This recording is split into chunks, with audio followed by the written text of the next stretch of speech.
আলাইহি ওয়াসাল্লাম কাছে যায় হযরত আলী ডেকে বলে ইয়া রাসূলুল্লাহ ইয়া হাবিবাল্লাহ ও নবীজি আমি শিকারে যাব গো নবীজি আপনি আমাকে অনুমতি দেন আমার নবী বলে আলী রে আমি তোমারে শিকারে যাওয়ার জন্য অনুমতি দিলাম তবে আলী তুমি শোনো আলী ওই জঙ্গলায় যখন শিকারে যাবে পূর্ব দিকে যাবে উত্তর দিকে যাবে পশ্চিম দিকে যাবে দক্ষিণ দিকে তুমি যাও না আর যদি যাও তোমার বিপদ আসবে কথা কি বুঝতেছেন আমার নবী বলে আলী রে পূর্ব দিকে যাও উত্তর দিকে যাও পশ্চিম দিকে যাবা কিন্তু দক্ষিণ দিকে তুমি যাবা না আর যদি যাও তাহলে কিন্তু তোমার বিপদ আসবে হযরত আলী বললেন ঠিক আছে হুজুর হযরত আলী এবার যখন শিকারে যাবে হযরত ফাতেমার কাছে যাইয়া হযরত আলী বললেন বিবি ফাতেমা আমি শিকারে যাচ্ছি কবে আসবো বলা যায় না এ বিবি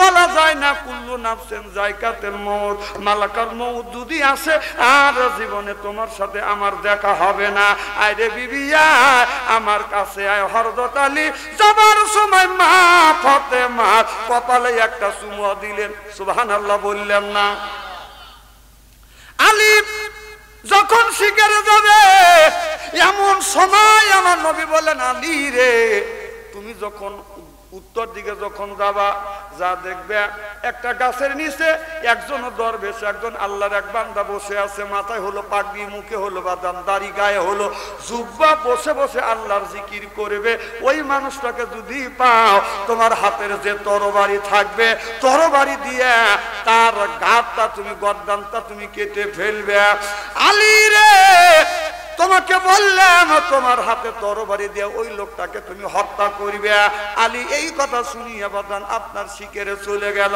জঙ্গলায় যাইয়া একটা গাছ আছে গাছের কাছে দাঁড়াইয়া হযরত আলী মনে মনে চিন্তা করলেন আগে আমি পূর্ব দিকে যাই আলী পূর্ব দিকে বাদান যায়া দেখে একটা গাছের উপরে এত সুন্দর একটা হলুদ রঙের পাখি বাদান বসে আছে আলী বলে আল্লাহ তোমার সৃষ্টি জগতে এত সুন্দর সুন্দর তুমি পাখি বানাইছো এই পাখিটা ধরবো আমার বিশ্ব নবীর কাছে নিয়ে যাব হযরত আলী পাখিটা ধরতে যায় পাখি ধরা দেয় না ধরবে লাফ দিয়ে আরেক ডালের উপরে যায় আবার যায় ধরার পজিশন নেয় লাফ দিয়ে বাদান আরেক ডালে যায় আবার পজিশন নেয় আরেক ডালে যায় বাদান বসে হযরত আলী ওই পাখির পিছপিছ যাচ্ছে ধরতে পারতেছে না কিছু দূর যাবার পরে এই পাখিটা মলের উপর বসিয়া ঠোকরাইয়া ঠোকরাইয়া বাদান মল খাচ্ছে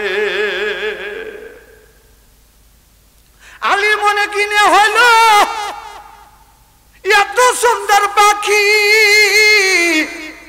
আমি এই পাখিটাকে ধরবো আর এই পাখিটা যা মল খাচ্ছে হযরত আলী এই দৃশ্য দেখিয়া শিকার থেকে ঘুরে আসি আমার নবীকে বললেন ইয়া রাসূলুল্লাহ ইয়া হাবিবাল্লাহ আমি যখন আপনার পূর্ব দিকে গেলাম যাই আর দেখি একটা হলুদ রঙের পাখি ডালের উপর বসে আছে আমি মনস্থ করলাম পাখিটাকে আমি ধরিয়া নিয়ে যাব কিন্তু হুজুর পাখিটাকে আমি ধরতে পারলাম না পাখি এই ডালে থা ওই ডালে ওই ডালে থা ওই ডালে এই গাছের থেকে ওই গাছ ওই গাছের থেকে ওই গাছ আমি পিছপি যাচ্ছি আমি পিছন সারি না শেষ পর্যন্ত যায়া দেখলাম হুজুর ওই পাখিটা মলের উপরে পড়িয়া বাথরুমের মধ্যে ঢুকাইয়া ল্যাট্রিনের মধ্যে ঢুকাইয়া মলগুনি ঠোকরাইয়া ঠোকরা খাচ্ছে ও নবীজি এইটার কারণ কি আমার নবী যখন এই কথা শুনলেন আমার নবীর চোখ থেকে বাদান পানি বের হয়ে দাড়িটা বাদান ভিজে যাচ্ছে আলী বলে ইয়া রাসূলুল্লাহ ইয়া হাবিবাল্লাহ আমি কি আপনাকে গালি দিছি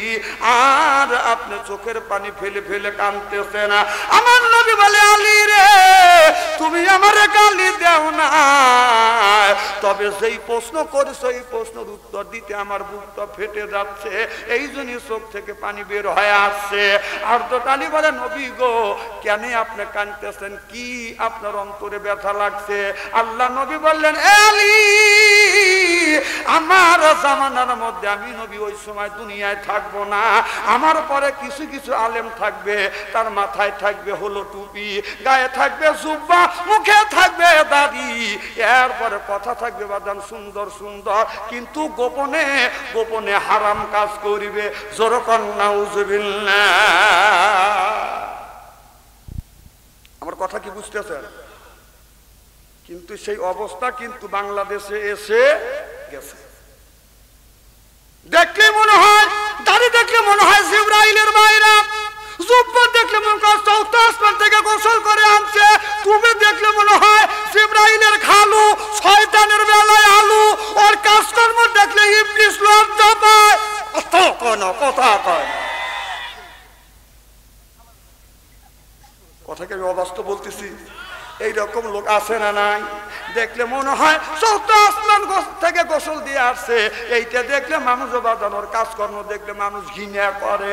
আল্লাহ নবী বলেছে, এ আলী, আমার পরে আমার জামানায় এমন একটা এমন এমন আলেম আসবে, আলীরে দেখা যাবে লোকটা মনে হয় পীর সাহেব, অথচ লোকটা গোপনে গোপনে অন্যায় করিবে। আমি এইটা রিসার্চ করা শুরু করলাম, হাদিস পড়িয়ে রিসার্চ করা শুরু করলাম, তাহলে সেই জিনিসটা কি দিয়া এই মানুষটা আপনার এত নষ্ট হয়ে যাবে? রিসার্চ করতে করতে 3-4 বছর ধরে আমার কাছে ধরা পড়ে গেল, সেইটাই হলো বাদান মোবাইল। কতক্ষণ এই যে টাচ মোবাইল, গোপনে গোপনে যা বউ দেখে না, ছেলে দেখে না, মেয়া দেখে না, কেউ দেখে না, ও গোপনে গোপনে ঠিক মতোই ল্যাংটা ছবি দেখতেছে। কথা কি আমি অবাস্তব বলতেছি? চেহারা দেখবেন যেমন হয় চৌথা আসমান থেকে গোসল করে আসছে, দাড়ি দেখলে মনে হয় জিবরাইলের ভাইরা, জুব্বা দেখলে মনে হয় যে কি যে আল্লাহর ওলি হয়ে গেছে, কিন্তু তাজমহলের মধ্যে এমন এমন জিনিস দেখে রসুলের কথা প্রমাণিত হয়ে গেছে। আমার কথা কি বুঝতেছে? চলবে তো কিছু সময়, আছি যখন 2-4টা কথা বলি নাকি? আমার ভাইরা, আমার হযরতে আলী এই দৃশ্য দেখিয়া দেখলেন পাখিটা মোয়াল খাচ্ছে, এই দৃশ্য দেখিয়া হযরত আলীর মনে মনে বাদান ঘিনে আসলেন। কথা বুঝতেছেন না? পূর্বের দিকে যাইয়া এই দৃশ্য দেখলেন, আলী মনে মনে চিন্তা করলেন এখন আমি উত্তর দিকে যাব। উত্তর দিকে যাওয়ার আগে হযরত আলী 2 রাকাত নামাজ পড়লেন। নামাজ পড়িয়া হযরত আলী উত্তর দিকে বাদান রওনা করলেন। উত্তর দিকে যাইয়া দেখে একটা বড় গাছ, তার ছোট ছোট বাদান এইরকম গোল গোল পাতা, এতটুক এতটুক বাদান আপনার ফল। ওই গাছের নাম হলো বাদান বটের গাছ। আপনাদের এলাকায় কি বলে? বট গাছ। ওই বট গাছের নিচে যায়া দেখে মাথায় টুপি, গায়ে জুব্বা, একটা দরবেশ বসে বসে আল্লাহ আল্লাহর জিকির করতেছে। হযরত আলীর মনে পড়ে গেল আল্লাহর নবী না বলেছে, আলী রে, একটা গাছের নিচে একজন দরবেশ বসে বসে আল্লাহর জিকির করবে, তোমার হাতে তরবারি থাকবে তার মাথাটা তোমার এই তরবারিটা দিয়া তার কল্লাটা তুমি মাথাটা তুমি আলাদা করে দিবে, দর থেকে আলাদা করে দিবে। হযরত আলী মনে মনে চিন্তা করতেছে, রাসূল তো এই লোকটাকে কতল করার কথা বলেছে, এই লোকটা তো কোনো অন্যায় করে না, এই লোকটা তো আমার আল্লাহর নামের জিকির করতেছে, আমি কেন এই লোকটাকে অনার্থভাবে হত্যা করব? আর কোন মানুষ যদি মানুষ খুন করে, মানুষ খুন করার বিধান হলো আল কাতি বিল কাদ, ইয়াদ বদলি ইয়াদ, হাতের বদলা হাত, খুনের বদলা খুন হতে বাজান ইসলামের বিধান। চিল্লাইয়া কোন ঠিক কিনা? আলী চিন্তা করলেন নবী কেন এই মানুষটাকে মারার কথা বললো, হত্যা করার কথা কেন বললো? এই লোকটাকে যদি আমি হত্যা না করি তাহলে আমি তো রসুলের কথা অমান্য হবে, নবীর কথা যদি অমান্য হয় আমি আল্লাহর দরবারে গুনাহগার হয়ে যাব। কথা কি বুঝতেছেন? হযরত আলীর কোমরে ছিল বাদান তরবারি, এই তরবারি দিয়া বাম কাঁধের উপরে বাদান কোপ দিলেন, কিন্তু লোকটার গর্দান তো কাটা দূরের কত পশম পর্যন্ত কাটে না। হযরত আলী আরেকটা কোপ মারলে, আলী মনে করাটা যখন কোপ মারলেন তার বড় বাদান গর্দান কাটে না। আলী পেরেশান হয়ে গেলেন, আমি এত বড় যোদ্ধা, আমি কত কাফের কেটেছি, এক কোপে আমি 2 খণ্ডিত করে ফেলেছি, কিন্তু এই মুরব্বীর এই বৃদ্ধর আমি গর্দান কাটতে পারতেছি না। এবার হযরত আলী তরবারিতে তুলিয়া ডান কাঁধের উপরে বিসমিল্লাহ আল্লাহু আকবার বলে যখন কোপ মারছে, ধর এক জায়গা পড়ছে কল্লাটা, আর একটা এক জায়গায় জায়গায় যাইয়া বাদান এইরকম করে বাদান লাফাচ্ছে। হযরত আলী কল্লার কাছে যা দেখে বাদান মুখ থেকে কোনো আওয়াজ বের হচ্ছে না, কিন্তু আপনার দর থেকে বাদান রক্ত বের হইছে, দুই দাঁড়ে বাদান বিভক্ত হচ্ছে। কয় দাঁত? দুই দাঁড়ে বিভক্ত হচ্ছে। এক দাঁড় রক্ত আকাশের দিকে বাদান উঠে যাচ্ছে, আর এক বাক রক্ত জমিনে ছিটকে পড়ার সাথে সাথে কুকুর হচ্ছে, আর পরে সুগর হচ্ছে, হইয়া গেউ গেউ খেউ খেউ করতে করতে বাদান মন জঙ্গলের মধ্যে বাদান চলে যাচ্ছে। হযরত আলী মনে মনে চিন্তা করছে, আল্লাহ, আমি যেই মানুষটাকে আমি কতল করলাম, গর্দানটা কেটে ফেললাম, মাথাটাকে আলাদা করে দিলাম, দর থেকে আলাদা করে দিলাম, জবান থেকে কোনো আওয়াজ নাই, কিন্তু তার দর থেকে দুই ভাগে বিভক্ত হইয়া রক্ত জমিনে পড়ছে। এক ভাগ রক্ত আকাশের দিকে চলে যাচ্ছে, আর এক ভাগ রক্ত জমিনে পড়ার সাথে সাথে কুকুর আর শুয়ার হইয়া বন জঙ্গলে চলে যাচ্ছে। এই কারণটা কি আমার নবীর কাছে আমি জানবো। চিল্লাইয়া কোন মারহাবা। হযরত আলী পূর্ব পশ্চিম, পূর্ব উত্তর পশ্চিম দিকে বাদান ঘুরছে। সুবহানাল্লাহ বললেন না? আলী ওই পথের কাছে আসিয়া, বৃক্ষের কাছে আসিয়া দুই রাকাত নফল নামাজ পড়িয়া মনে মনে চিন্তা করতেছে, রাসূল বলছে আলী রে, দক্ষিণ দিকে যাও না, যদি যাও তোমার বিপদ হবে। আমি আমার নবী তো নিষেধ করে নাই যাও না, গেলে বিপদ হবে, আর যদি বিপদ যদি হয় আল্লাহ তো আমাকে কম শক্তি দেয় নাই, আমি আমার রণ কৌশল দিয়ে আমার শক্তি দিয়া বিপদ থেকে আমি উদ্ধার হয়ে আসবো। এই কথা আলী এই ভাবিয়া আলী বাদান দক্ষিণ দিকে বাদান চলে গেলেন। দক্ষিণ দিকে যাবার পর ঘুরতে ঘুরতে ঘুরতে ঘুরতে একটা গাছের নিচে বাদান আপনার ঘোরাফেরা করতেছে। এমন সময় একটা যুবক উপর থেকে গাছ থেকে লাফ দিয়ে নামিয়ে আলীর উপরে বাদান অজগবি আক্রমণ শুরু করে দিলেন। দুজনের মধ্যে তুমুল লড়াই হচ্ছে। লড়াই করতে করতে করতে করতে ওই যুবকের কাছে হযরত আলী বাদান বন্দী হয়ে গেলেন। ওই যুবকটা আলীকে গাছের সাথে বাদান বাঁধে ফেললে।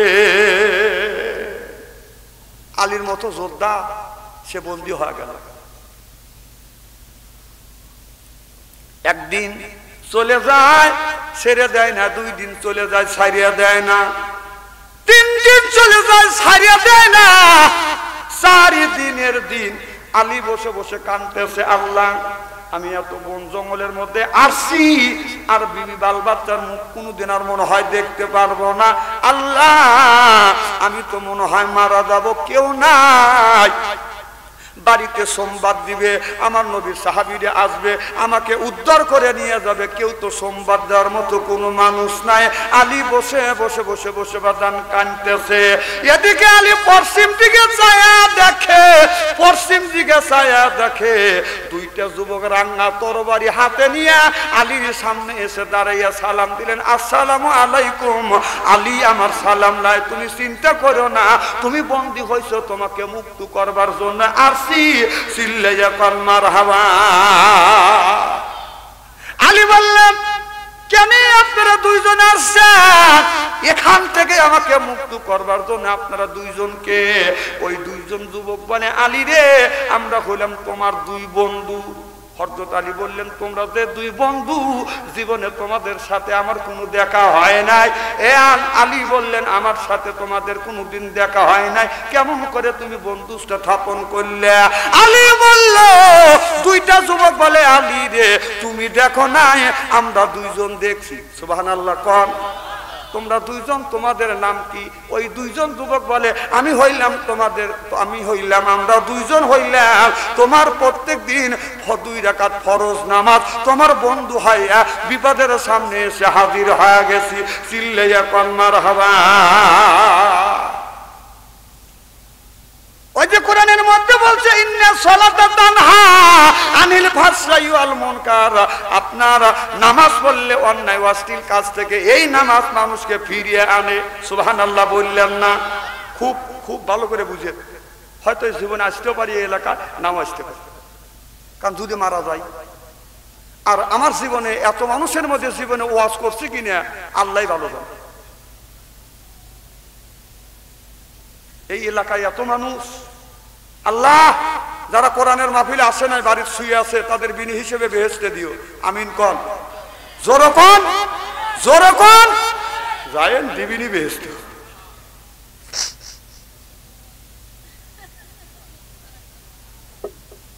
খুবই কি খারাপ লাগতেছে নাকি? নারে আমার ভাইয়ের আমার, এবার হযরত আলীকে বললেন, বন্ধু চিন্তা করো না, আমরা দুইজন তোমার 2 রাকাত ফরজ নামাজ, সুবহানাল্লাহ তো বললেন না, আমরা দুইজন আসছি তোমাকে মুক্ত করে নিয়ে যাব। এবার ওই 2 বন্ধুর হাতে ওই যুবকের বাদান লড়াই শুরু হয়ে গেল। যুদ্ধ করতে করতে করতে করতে 2টা যুবক বাদান বন্দী হয়ে গেল। তাহলে বন্দী হলো কয়জন? আলী বলে, আল্লাহ আমি বন্দী হইলাম 2 বন্ধু মুক্ত করবার জন্য আসছে, শেষ পর্যন্ত 2 বন্ধু বন্দী হয়ে গেল। হযরত আলী কাঁদতেছে। কিছু সময় পর পশ্চিম দিকে ছায়া দেখে 4টা যুবক রাঙা তরবারি হাতে নিয়ে আলীর পাশে এসে দাঁড়িয়ে বলে, আলী রে চিন্তা করো না, আমরা তোমার 4 জন বন্ধু আসছি, তোমাকে এখান থেকে মুক্ত করে নিয়ে যাব। আলী বলল, তোমরা 4 জন বন্ধু বলে আপনার পরিচয় দিচ্ছ, এমনি 2 বন্ধু এসে পরিচয় দিয়ে 2 বন্ধু উদ্ধার করা তো দূরের কথা, 2 বন্ধু বন্দী হয়ে গেল, আবার তোমরা 4 জন আইসা বন্দী হওয়ার জন্য। কয় না না, আমরা বন্দী হতে আসি নাই। কয় তোমরা 4 জনকে? বলল আমরা 4 জন হলো জোহরের 4 রাকাত নামাজ। চিল্লাইয়া কোন মারহাবা, নারে তাকবীর। বলে আলী রে, আমরা তোমার 4 রাকাত নামাজ তোমার বন্ধু হয়ে আসছি, তুমি জীবন ভরা আমাকে নামাজ পড়ছো, আর তুমি বিপদে পড়ছো, আর আমি নামাজ আরামে থাকবো না। না, বন্ধু হয়ে তোমার সামনে আসছি তোমাকে মুক্ত করবার জন্য। এবার ওই 4 বন্ধু ওই যুবকের সাথে বাদান যুদ্ধ করতে করতে 4 বন্ধু বাদান বন্দী হয়ে গেলেন। তাহলে কয়জন হইল? আরো জোরে, 7 জন বন্ধু বাদান বন্দী হয়ে গেলেন। আলী শুধু কান্দে আর বলে, আল্লাহ যারাই মুক্তি করতে আসে তারাই তো বন্দী হয়ে যায়, যারা উদ্ধার করতে আসে তারাই তো বিপদে পড়ে। এই বলতে বলতে আপনার পশ্চিম দিকে ছায়া দেখে আরো 4 বন্ধু বাদান রাঙা তরবারি হাতে নিয়ে আলীর কাছে এসে বলে, আলী রে আমরা তোমার 4টা বন্ধু আসরের 4 রাকাত নামাজ, কথা বুঝতেছেন না? আসরের 4 রাকাত নামাজ আমি শর্টকাটে আপনাদের বাদান বুঝায়, আসরের 4 রাকাত নামাজ বাদান 4টা বন্ধু এসে বন্দী হয়ে গেল। এরপরে মাগরিবের 3 রাকাত নামাজ 3 বন্ধু এসে তারও বাদান বন্দী হয়ে গেল। ইশায়ের 4 রাকাত নামাজ আপনার 4টা বন্দী হয়ে বাদান বন্দী হয়ে গেল। কয়জন হইল? 18। জোরে কোন, আরো জোরে। তাহলে বুঝতেছি আপনারা আমার কথা শুনতেছেন, আমল করা আপনাদের ব্যাপার। আমার ভাইরা আমার, এইবার 18 জন মানুষ বন্দী হয়ে গেলেন। আলী কান্দে, আল্লাহ আমার 17 জন বন্ধু আসছে আমাকে মুক্তি করবার জন্য, কিন্তু মুক্তি তো দূরের কথা, তারাও তো বন্দী হয়ে গেল, কে আমাকে এখান থেকে মুক্তি করে নিয়ে যাবে? সে পশ্চিম দিকে ছায়া দেখে আরো 30 জন বন্ধু বাদান আসতেছে। ওই 30 বন্ধু এসে বলতেছে, আলী রে চিন্তা করো না, তোমাকে তো মুক্ত করবই, এই 17 জন মানুষকে আমরা মুক্ত করে নিয়ে যাব। চিল্লাইয়া কোন মারহাবা। আলী কয়, তুমি আবার নতুন করে কে আসলে বেজাল বাজাবে? 17 জন বন্ধু আইছে, তারা বন্দী হয়েছে, তুমি কে? বলে 30 দিন 30টা রোজা রাখছে, আমি তোমার 30টা বন্ধু। সুবহানাল্লাহ বললেন না? এই 30টা রোজা ওই যুবকের সাথে বাদান লড়াই করতে করতে বাদান ওই 30 জন বন্ধু বাদান বন্দী হয়ে গেলেন। এই হলো 18 জন, আলী দিয়ে 18 জন, ওই হলো বাদান 30 জন। তালি হলো কয়জন? কয়জন? 48 জন বন্দী হইল। আলী চোখের পানি ফেলে দিয়ে কান্দে, আল্লাহ আমি মনে হয় মুক্তি হইতে পারবো না, কে মুক্ত করবে? যারা আছে উদ্ধার করবার জন্য তারা বন্দী হয়। এবার পশ্চিম দিকে চা দেখে আর একটা যুবক রান্না তরবারি নিয়ে এসে বাদান আলীর সামনে হাজির হলেন। ডেকে বলে, আলী রে তুমি বন্দী হয়েছে, আমি আসছি তোমাকে মুক্ত করবার জন্য। কয় আমার কাছে যতগুলি বন্ধু আছে 17 জন বন্ধু আছে, তারা বন্দী হয়ে গেছে। এরপরে 30 জন বন্ধু আছে, তারাও বন্দী হয়ে গেছে। তুমি কে? বাচ্চার যদি চাও আগে তুমি চলে যাও। কথা বুঝতেছেন না?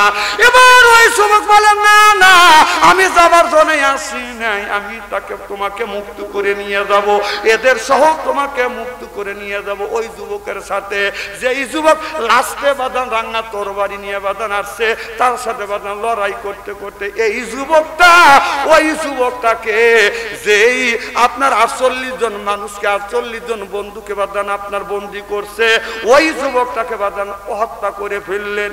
সুবহানাল্লাহ বললেন না? আলী আর ওই সব মানুষটাকে বাদান মুক্ত করে নিয়ে আসলেন।